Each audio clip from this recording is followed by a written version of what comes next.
Welcome, everybody, to this week's edition of Inside the GM Studio, a podcast all about the tabletop RPG hobby. I'm your host, Matt. And I am David.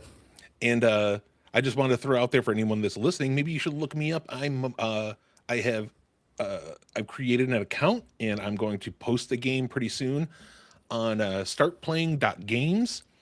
I'm going to foray into the paid DM world for a little while, see what happens. Ooh.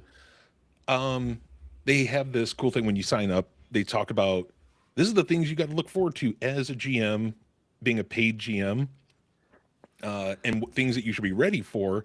And this is why I've been kind of hesitant because one of the first things they say is like, you cannot cancel. These people paid to be there, and if two of them, Yeah. if five people sign up, two of them drop out, you cannot change. It will still be there. These three people are going to run it. You have to make it that those three can still go through, even if they drop out a day ahead of time. It's like, damn. Yeah. Ooh. Okay. Well, I'm gonna run something. I wanted to do Fabula Ultima. Maybe I'll do Savage Worlds instead because that one's a little bit easier to quickly change on the fly. Yeah, I'm gonna try it out. I'm gonna see what happens. I'm just gonna put it up. It's gonna be $5 per game per person, and see what happens. But I'm kind of excited to see how it goes. Does all that money go? So, like, if you have four players, is that $20 in your pocket? They take, I think it's 5%. Yeah, yeah, they take So like a they little take, 5% surcharge out of it, but then I get the rest. yeah, okay. I mean, how long are the games, supposedly? You can do it anywhere from I think it's one. You can either do it for 1 hour up to I don't know what the max is. I didn't do it. I just put down for like I put 4 hours. 4 hours max. Could be less. Yeah, because to me, it should be a per hour basis. Because if you run a 4 hour game and you're making what? So they would take one out of every $20. So you make $19 for four players. That's not bad if you're looking at a 1 or 2 hour session, but if you're looking at like a 4 hour session, it's like I don't know if that's really a good use of my time. Yeah, yeah. I thought because I've been recently looking in the LFG spots again. I was like, man, maybe I'll post a game pretty soon. I've been itching to run something, and I saw an ad for startplaying.games. I was just like, yeah, come on over. It costs nothing to sign up, and they just need your information, and you can put a post up, and people will play. They want to play anything, and they're willing to pay for it. So just try it. Sometimes they'll come back and play again. Sometimes they won't. It's all good. Yeah. So I said, fuck it. I'll give it a shot, see what happens. But there is a lot of pressure. There's a lot of different things that I'm going to have to do as a professional game master. When you're getting paid to do it, there's some things that you really got to keep up on. But I'm going Hey, to I go. would come. I would come play in your game, like pay $5 or whatever to have Matt GM a game for me with some other chuckleheads that I don't know. Yep. So I I put the account up. It's under Inside the GM Studio. So as soon as it's up, I'll probably bring it up on the show. And if anybody out there that's listening wants to give it a shot, I think I'm going to set it up that the sign up time will be 2 weeks. So It's you'll have 2 weeks to sign up, and if you want, come man, on over and play. our credibility's on the line here. If some listeners come and play in one of our games and like these guys don't know what they're fucking talking about, these shitheads. Send us an email. Yeah, fuck you. You I will guys read your suck. complaint on air. All right. With that out of the way, my little advertisement. This week, I love this topic. We've kind of brought it up in the past. We've talked about it in passing before in small chunks, but retconning things in your story, in the campaign, in the adventure, sometimes it's just bound to happen. Sometimes it Yeah. has to happen. A player leaves. Sometimes it's just easier to retcon some shit instead of changing it up to try to make the story completely flow while the GM takes over that character. Maybe they just leave. And sometimes you'll just, like David has done in the past, just said, you know what? Never happened. Don't worry about it. Never happened. So I'm going to throw it over to David to start us off as the master note taker when it comes to these episodes. And he did bring up the topic. He is the mastermind of this. So I'm going to go ahead and let you take it away, David. Sure, yeah. So for those of you that don't know, retconning is short for retroactive continuity. Continuity meaning the kind of stream of the logic of your game, and retroactive meaning that you're changing something that is an established fact about the story or world in your game after it's already happened. So there's a pretty broad spectrum of this, ranging from something that's subtle, maybe you're just kind of quietly ignoring a detail that had been previously alluded to, and it's not that big of a deal.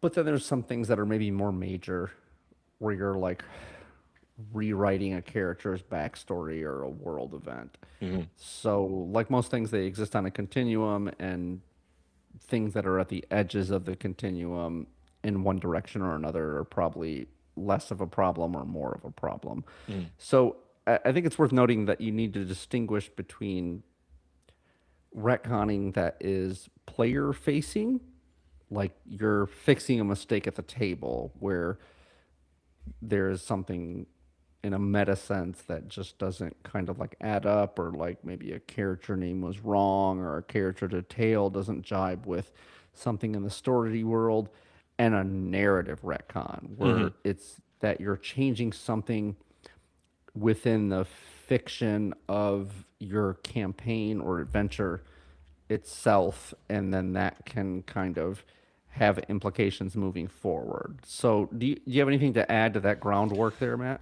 Well, I wanted to ask you when it comes to retconning, I get the character facing one.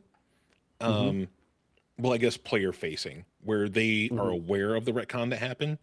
But what Mm-hmm. about like retcon spur of the moment where the characters, or not the characters, the players might not know, but you kind of change something on the fly that hasn't exactly come up yet? Would that wouldn't even be counted as retconning though, would it? I wouldn't count that if it hasn't come up in the narrative in some way or another. Then you're just kind of tinkering with things because they haven't. Think about it this way: when they've been presented to the players, then they solidify in the world in some concrete way, and Hmm. they're anchored in the players' minds as things that are real within the context of a highly fictionalized and fantasized world. But maintaining that suspension of disbelief is kind of where the narrative tension of gaming lies. You don't want to put the characters too deep in the narrative where everything feels like it needs to be a mirror to the real world. Hmm. But if you take the characters out of the narrative too much and retcon some things, then it can remove the dramatic stakes. The most egregious examples of this come from films or books or TV shows that kill characters off, and then they only to like kind of bring them back later. This is cheap, and it kind of erodes the credibility of the world. And that sort of retconning is something that should absolutely full stop be avoided altogether in your games. So Okay. maybe we can kind of go through a few reasons why retconning becomes necessary, Hmm. and then we can kind of come into that little bit more of the credibility problem. So sometimes, because you're a GM, you are likely to make a mistake, right? This happens. There's nothing wrong with that. The key here is kind of owning your mistakes. Maybe you name a PC one thing, an NPC one thing, and then later you refer to them as a different name, and then PCs are like, wait a minute, I thought this guy's name was X or Y. Um, Sometimes there's lore that might conflict. Maybe you lay the groundwork for a war that happened in a particular region, and then later you talk about how an environmental cataclysm ravaged the area, and that's why all the people like kind of scurried around. And then it's like, well, wait, was it the war or was it like the volcanic eruption? Like Yeah. that doesn't jibe, right? So you need to correct that.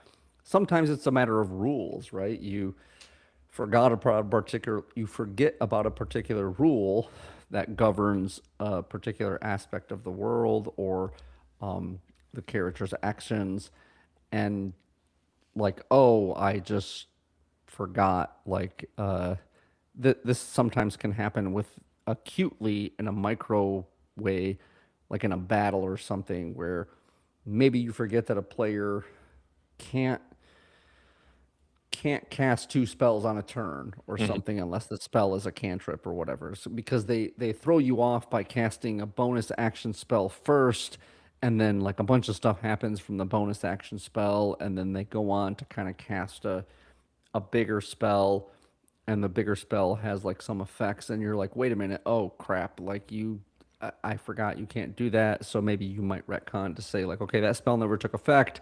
What did you do with your action instead? And it's like a little bit of a rewind. You really want to try to you really want to try to mitigate how much you're doing that with that whole rewind problem, because the more you rewind in the moment, the more it kind of neuters the tension of a particular scene. Hmm. But it can happen at larger levels throughout, with world implications and whatever.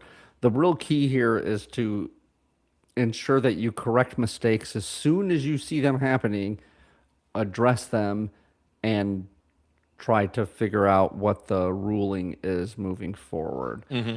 And sometimes the story just evolves in a direction that like the players and the GM probably necessarily didn't plan, and old details that were given as kind of a maybe a lore dump or a character exposition or something, they now clash with the way the story is evolved. Those are situations where you can probably gloss over a little bit of things, and that's not a huge deal. Just recognize that if you do it too much, it'll erode the credibility of the world. Um, I got another one for you. go. Because what you're talking about right now is more narrative. Hmm. Um, would you consider it a retcon? Because this has happened to us a few times. You're in combat, and all Hmm. of a sudden, two of the party members go down, and things aren't looking good. And then you realize, oh shit, this guy, I never actually affixed the shield. He didn't actually have his shield on him, but the AC that I had on the sheet was with the shield. They should have gotten through this a little bit easier. Should we just go back if everything is looking bad? No, I'm a bigger fan of kind of correcting something like okay, let's say a PC goes to hit an enemy, and he would have hit him without the shield, but I mistakenly thought that he had fixed the shield. Hmm. And so I say, okay, you miss, and then kind of some shit after that occurs where because you didn't kill that bad guy, he now hits a PC and the PC goes down and they're in dire straits. So what I would likely do in that scenario, rather than try to like rewind and erase the past, is just have something on a subsequent turn that eats up his action that would have been eaten up by him affixing his shield. It's not a perfect solution, and if the consequences are too dire because of your mistake, Hmm. then I think you can justify going, oh, let's rewind. As a general rule, I'm kind of in the camp that if you fuck up something that is detrimental to the PCs, you should try to correct it. But if you fuck up something that's beneficial to the PCs, pay better attention, Right. and like just don't disadvantage the PCs any more than they already have to be disadvantaged. So maybe that's a little soft of me. My younger GM self probably would have thought that I was being a little too soft, but I just I just am of the opinion that you should try to own responsibility for your role as a GM, and if you fuck up, and it hurts the PCs, then you should try to correct it. And if you fuck up in a way that is beneficial to the PCs, then you should just kind of go, "Oh, I need to be better about like maintaining continuity, because if I don't, then it's not going to be a challenge for the Hmm. PCs." So yeah, it's just like, and another point worth noting is sometimes as your campaign evolves, something that seems kind of cool, like a world building thing, a character thing, a rules ruling, can be pretty cool at session one. But if you maintain it through session 20, 25, 30, then it can kind of begin to be harmful, and you need to pay attention to those sorts of rulings and be adaptable on the fly so as to not like be married to the idea of continuity moving forward where it isn't working for your campaign. So I don't know, maybe that's too abstract, but I'm just like sometimes your campaign evolves beyond a particular thing that seems established in the world, and if you try to too hard to stay married to the fact that you're remaining consistent, then that can be detrimental to you. This happens a lot when you are debating somebody, something maybe even not even related to role playing games, where they might point out that you said something contradictory a year or 2 or 3 years ago, right? And because you don't want to look like a flip flopper and you want to stay, you want to maintain continuity, you try to figure out a way to shoehorn the new belief into what it is you said before instead of just saying like I changed my mind, like I don't Yeah. think that anymore. Like there's nothing wrong with like changing your mind about stuff and recognizing that your campaign has evolved upon a particular ruling. As long as it's not foundational, as long as it's not bedrock, you should feel comfortable tinkering with those things. So yeah, mechanically, it's better to just kind of bring it up and possibly uh, just give it an advantage in the future. But narratively, Hmm. uh, it's more of a just take it and change it to. Would you say it's for the better, or is it just to now make it flow to what you just said, or should? Which one do you think is better? To go with what you just said because that is going to be more fresh in your mind, or try to go back to what it was that when you originally said it? I think the key here is to try to maintain credibility. Hmm. So it's hard to test the tensile strength of the credibility of your world with the players. But the thing you need to remember is that a fictional world loses weight if the players feel like it can be edited arbitrarily, either Hmm. what the players want, what the story calls for, or the GM's sensibilities as to what direction they want the game to go.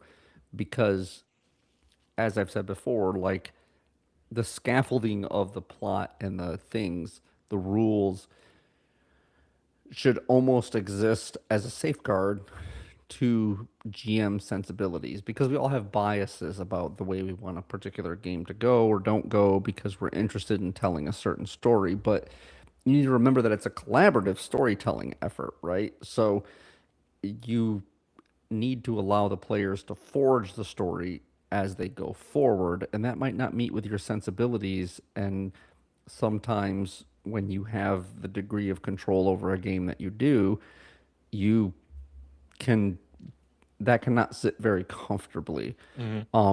But if the players feel like consequences of any given action are reversible, then their investment in the story drops. And so that's really important to remember that what you're striving for is investment in the story. And that might not be the story that you had kind of envisioned initially, but as long as everybody is invested in what happens to their characters and how the story goes, then you're doing your job well, right? So let's call it the fiction contract is that the players agree to treat the game world as real, right? They go, these are the real consequences, even though we all know it's like a total fabrication, but that escapism is what makes role playing games appealing. Hmm. But retcons, in minor ways, they break that agreement, and if you use them too frequently, then they shatter the fiction contract between players and GM or between the story world and the players.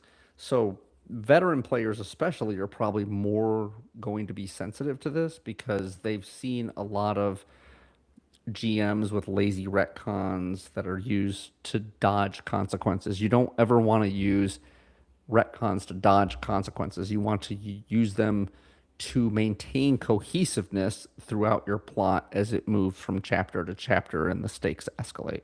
Hmm. I pulled up some reasons why retcons can be good, Mm-hmm. and I got three main reasons here. First one, of course, is that we've already brought up fixing honest mistakes. Like it says here, the oops factor. Mm-hmm. Nobody is a perfect narrator. If you accidentally gave an NPC the wrong name 2 sessions ago, or the GM forgot a damage immunity, see, that's another one that I should have brought up when we were talking about combat. Retconning Mm-hmm. lets you realign reality without derailing the current session. This one here, this is a good one. Streamlined combat. Realizing a turn or two later that a player meant to cast a bonus action spell can be easily rolled back. It preserves the fairness of the game. You've done this for us a few times. Yeah. I know that I remember that you've done it actually probably more than you actually should have, but sometimes it is. It's just necessary. How dare you more than I should have? I decide, Matt. I decide. I'm the GM in this You game are when the I run it. game master. Master. Key is master there. Let's see. Number two, enhancing the fun, rethinking characters. Sometimes a character build or backstory doesn't feel right once you play it. Retconning gives a player a chance to adjust their concepts so they actually enjoy the campaign. I didn't even think of that as being a kind of a retcon. Yeah, it's the so sometimes retcons are convenient, right? And there's a tension between what's convenient and what's plausible. And an important thing to remember is that like tabletop role playing games are collaborative play, right? Mhm. They're not published canon. They're not going into the zeitgeist of the Forgotten Realms or Eberron or whatever campaign you're playing. They're designed to allow cohesion within play. So flexibility in a lot of ways is like a feature and not a bug. You want to remain adaptive and flexible and not be married too much to like external lore and all that. The players that irritate me the most are the players that are like this is the canon of Forgotten Realms and this is what happens in 1387 at this time in this place and why aren't we encountering it's like dude seriously Mhm. like I get that there's some joy in that but like let's okay we're not in the Forgotten Realms then this is just a world that's 99.5% like Forgotten Realms Mhm. but is really my own creation and so the important thing to remember in that in scenarios like that is that protecting a good story is more important than protecting a bad decision and staying married to it, right? You go like, okay, for continuity's sake, I'm going to stay married to a bad decision, a rules ruling, whatever. And this is kind of on my jack about like what happens when you allow edge case rules in the rule of cool to govern how something plays out mechanically. Because then when you do that, then the players can reasonably expect that it will be that way going forward. And then if it's not as cool the second time around, because here's a newsflash, it's not going to be as cool the second time around, Yeah.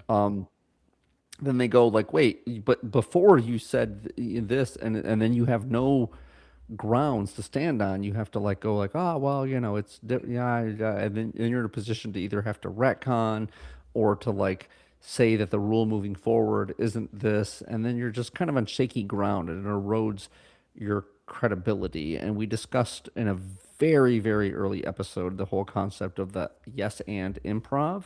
Mhm. And sometimes when you're doing that, you're allowing the game to kind of move forward if it's a minor detail or whatever.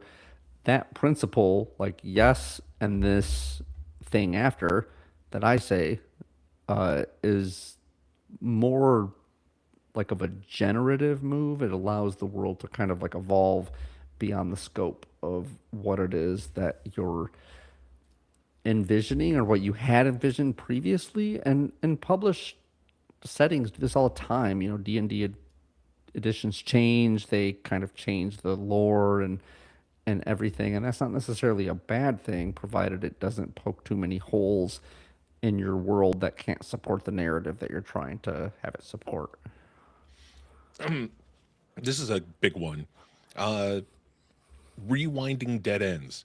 If a campaign hits a frustrating dead end trap, a retcon allows the GM to say, let's assume we took a different path to avoid this slog, letting everyone move on to the interesting parts.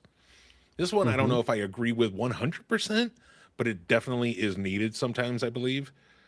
I think there's better ways to go around it than just retconning it and kind of slashing it and starting over. Yeah, I'm inclined to agree with that because the line of retconning gets fuzzy when you start talking about what constitutes a small detail versus a load-bearing plot point, Yeah. right?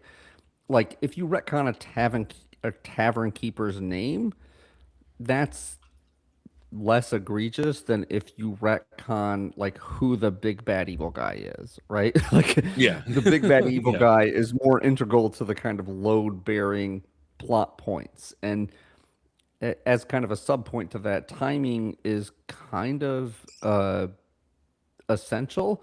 The further, farther, further here. The further you get from the original moment of a decision, the more disruptive it feels. Like if something happens, like within the context of a battle, and you retcon something that happened 1 or 2 rounds ago, like, oh, like actually, I forgot that that guy was paralyzed, and so he wouldn't have been able to attack you, Matt. So that damage that you just took, like you're still at full hit points. He was unable to uh attack you. Whereas like if the battle concludes and you move on, you're in the next dungeon room or whatever, and then I say that, it's like okay, that kind of feels a little shoehorned because there's too much things that could have happened between point A and point B of the retcon. So try to correct mistakes as soon as they happen, and also think about the context of like who benefits. Um, Sometimes there are retcons that, for instance, play into a character's concept, backstory, some of these things, and those land differently than something that kind of bails the GM out for like forgetting a minor detail. You should Mhm. probably be more in the category of like allowing the things that bail you out as a GM to go unnoticed, and things that bail a characters out that makes the characters feel like it's a collaborative storytelling effort because you're like, look, I'm not supposed to be on your side or against you, but there's this divide between like the GM and the players where if you're only retconning things that kind of bail out your mistakes, it seems more self-serving. Whereas if you're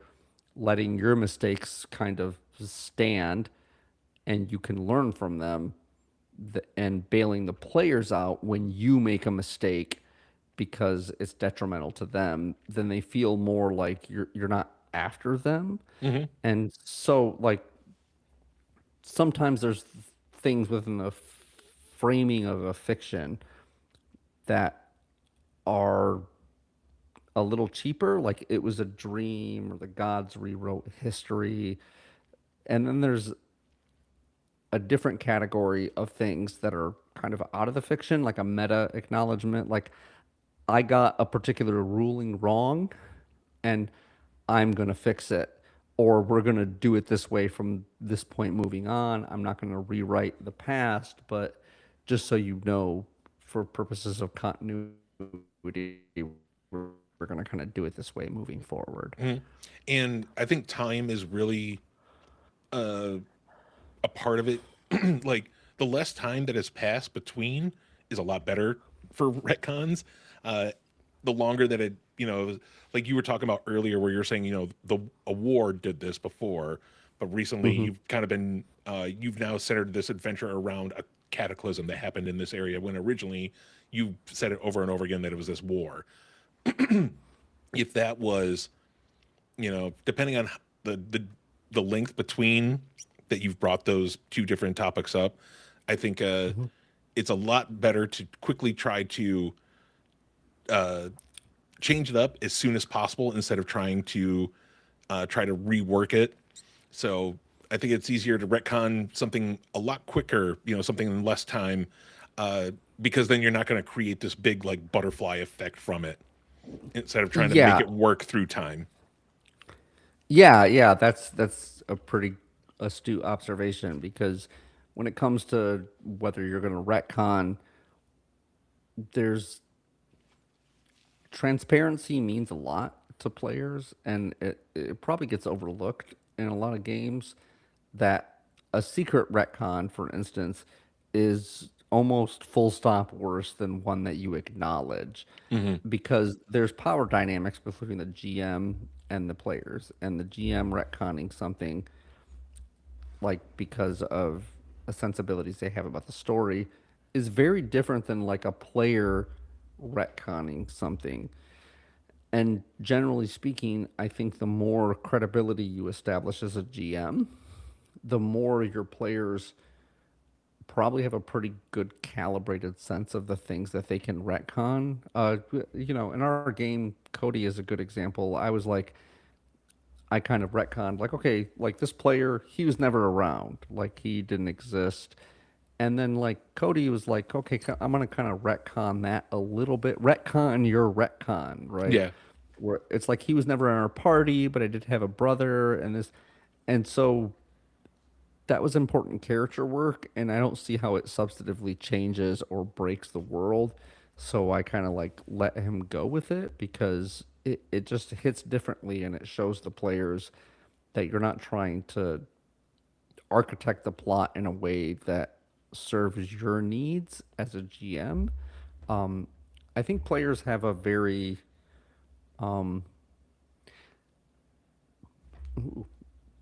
players are a little cagey that the GM is trying to like usher them along a plot that the GM wants.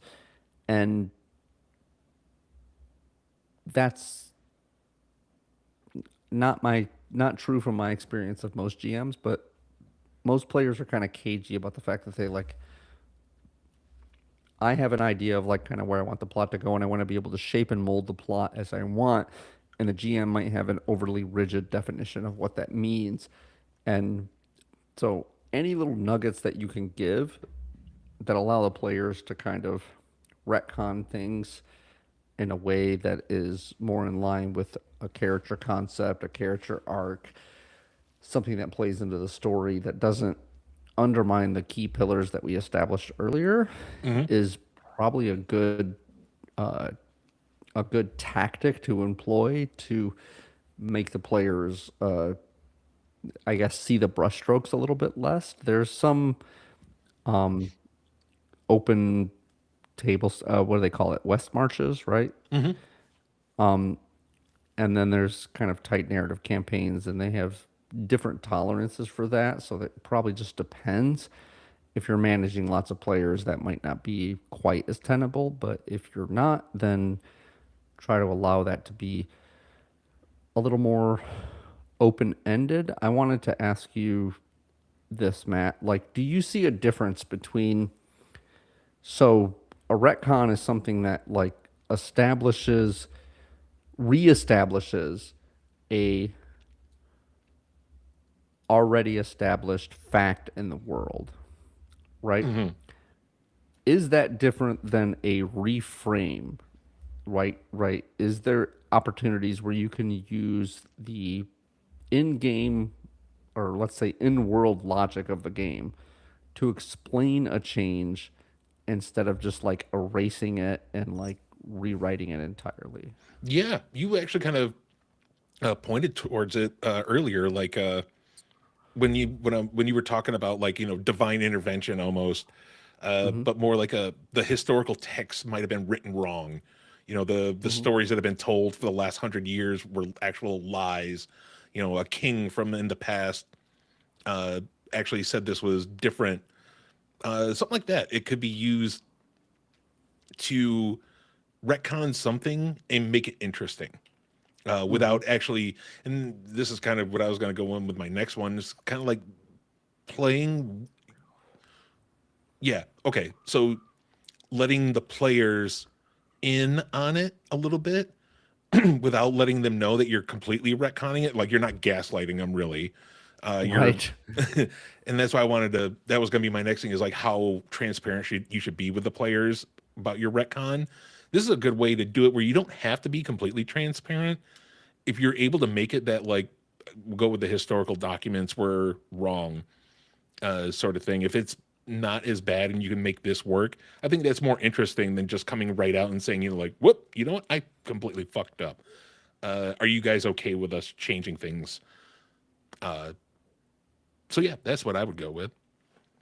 Yeah, I mean, it kind of raises an interesting question of like whether everyone at the table gets a say in a retcon, right? Hmm. Like, should it be more collaborative or should it be more unilateral? Because there's a tension between those two things where it's like players, part of the your role as a GM is to forge and shape the narrative in a way that allows the players enough flexibility and options to have fun. But I think you and I are both in the camp of games that are too flexible, that allow players too much accessibility and the ability to kind of like shape the narrative entirely are just not really for us, right? Hmm. We just like, okay, so the whole idea of who gets a say at the table and when, a collaborative approach versus a unilateral, have you had to strike that balance between a more, let's call it authoritarian approach where you're just like, I am a GM, I will retcon as I see fit, or the other end of the spectrum is like, let's all discuss it and see what like what makes sense as far as like a retcon goes. I don't know where I fall on that spectrum because I haven't had it happen a lot. So I've done both, but I will say that I am the latter more often than Hmm. than being just the this is what I've decided and this is what we're going to go with.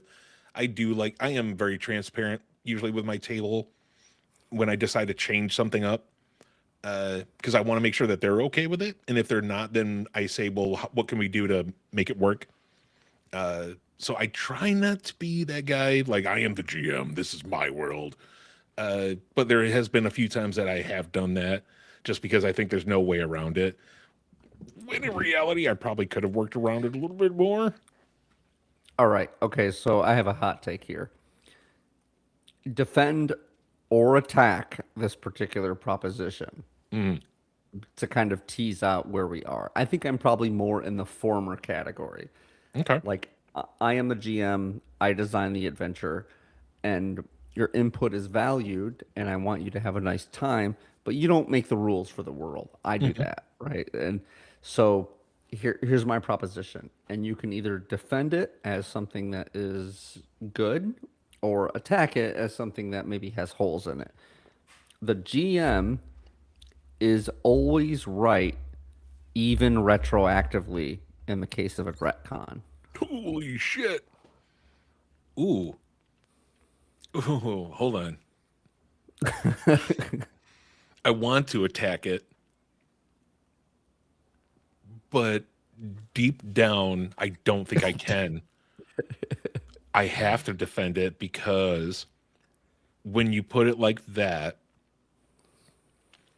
being more of a GM than a player, I don't know, man. I have to, yeah, I got to defend it that is the more proper one, I think.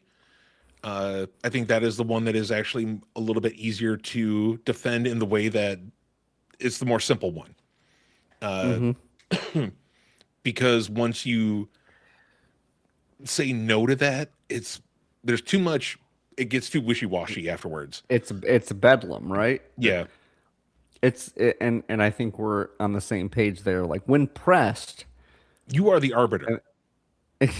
maybe maybe it gets to the heart of what I think a role of a GM is, and that like if you take that role seriously, it's because you believe that you have certain responsibilities, you have certain duties to your Hmm. players, right? And occasionally those duties to your players and your responsibilities are going to bump up against the sensibilities where maybe even every one of your players disagrees with it. But if you are to remain true to those principles and duties, that you have to kind of draw a line in the sand and go, okay, here's where I'm kind of saying no, this is not a collaborative effort. I am the GM and I will establish and that structure and those rules,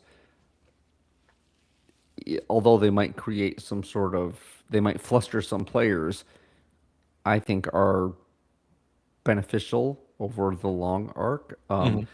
Let me ask you this. Do you think that there is a difference between retconning and just, I don't know, bad GMing? Like, because Ooh. to me a good GM should need to retcon very infrequently, and every time you retcon, it should it should shorten or it should lengthen the amount of time where you would need to retcon something else because you're being thoughtful about the world building, the story, the characters, and everything. You should be learning from your mistakes, but maybe you feel differently. No, I agree with you to an extent that I think no matter what, no matter how good you are, unless you are just like the greatest storyteller in the world and can weave tales, right out of your dick hole whenever you want, you're gonna have to retcon at some point. Or cunt hole, Or cunt hole, yes, not trying to alienate the ladies right. here. You know what? I should just take it around, pull it out your asshole. Everybody's got one of those. Mm-hmm. But I think everybody's gonna a retcon is gonna happen at some point. Mm-hmm. If you're brand new, retconning is gonna happen more than not. Fuck me, I've been playing for damn near 30 years now, and I'm gonna continue to retcon at some points because I'm gonna keep fucking it up.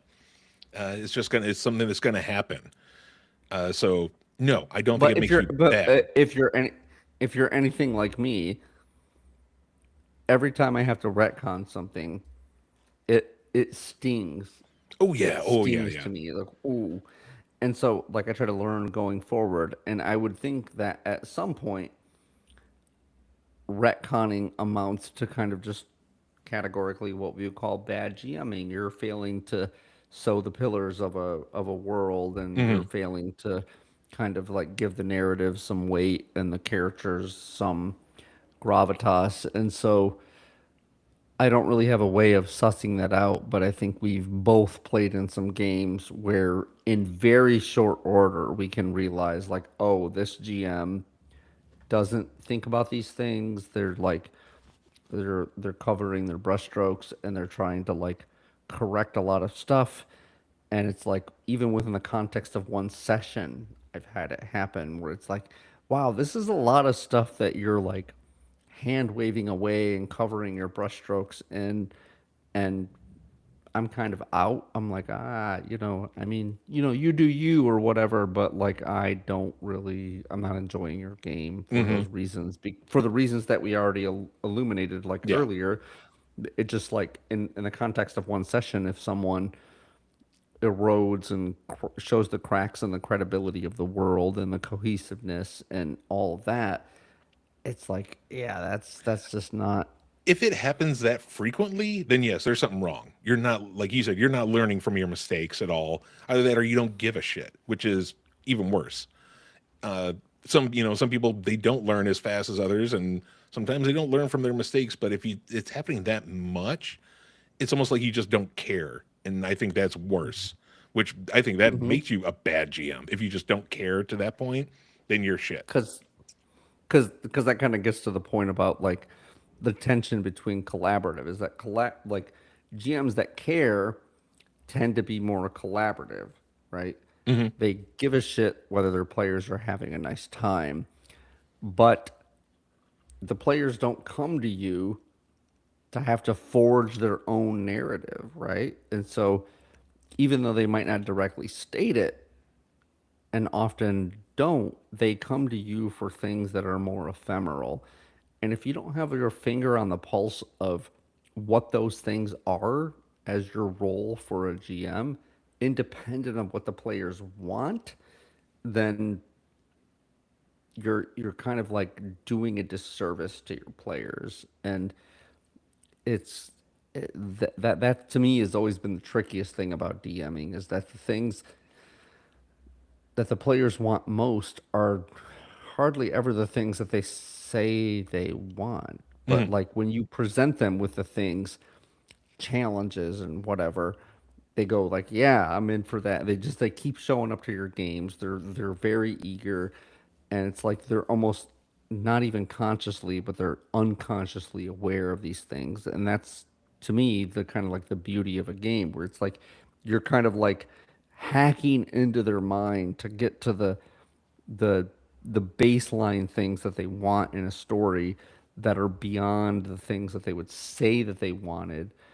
And I want treasure. I want like my guy to like achieve glory or whatever. They'll never say I want a GM that beats the living shit out of me Yeah. and like throws all sorts of challenges at me and like just runs me through the fucking ringer and just like whatever treats me like I'm just like like a plebe. It's like, but then you do that, and then they rise to the challenge, and they go like, "Man, that game was fun." And you go, "Yeah." It's like that's Yeah. yeah, there's the things you didn't know you wanted in a game that I'm like putting in the game, and that for me is the highest level of satisfaction, and it hardly ever gets a thanks for that, man. I mean, like, frankly, like just at the end of a game when a player just says like, "Hey, thanks for GMing, man." It's like Mhm. that's enough for me, and but it's never that they demonstrate exactly the reasons that they like the game, but just that they enjoyed it and they have fun, and that's usually at odds with what they say they would want if they were polled in some sort of Pew survey kind of way. Mhm. Oh yeah, that's what always like drew me back to running games at conventions. After you run the adventure for them, many times they'll applaud for you, and after the game's over, they'll come up and shake your hand and be like, "Dude, thank you so much for running that. That was a lot of fun." And goddamn, does that feel good? It feels so goddamn Mm-hmm. good. Mm-hmm. The only thing I have left here is when retconning is actually a part of the mechanics, like in my beloved Blades in the Dark.